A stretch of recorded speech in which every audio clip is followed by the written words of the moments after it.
حضور علیہ الصلوۃ والسلام نے ایک دن صحابہ سے فرمایا تھا کہ تم ایک ہوتے ہو اور کئی ہزار کافر کو بھگا دیتے ہو، ایک وقت آئے گا کہ ایک کافر ہوگا اور 1000 مسلمان کو بھگا دے گا۔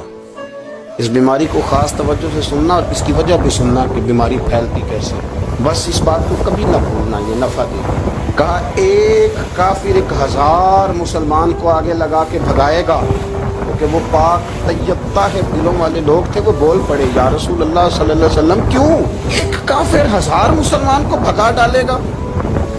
کیا وجہ ہوئی، کیا ہو جائے گا؟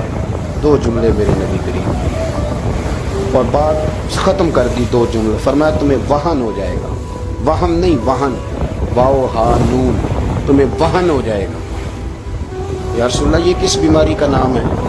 اللہ کے رسول علیہ السلام فرمانے لگے اس کا ترجمہ یہ ہے کہ تمہیں دنیا سے پیار ہو جائے اور تمہارا مرنے کو دل نہیں کرے گا۔ دنیا سے پیار کرو گے، موت کا لفظ آئے گی تمہیں کراہت آئے گی، کراہت، حالانکہ مرنا پکی بات ہے، لیکن تمہیں جب موت سے کراہت آنے لگے اور زندگی سے پیار ہو جائے پھر کافر تمہیں بھگا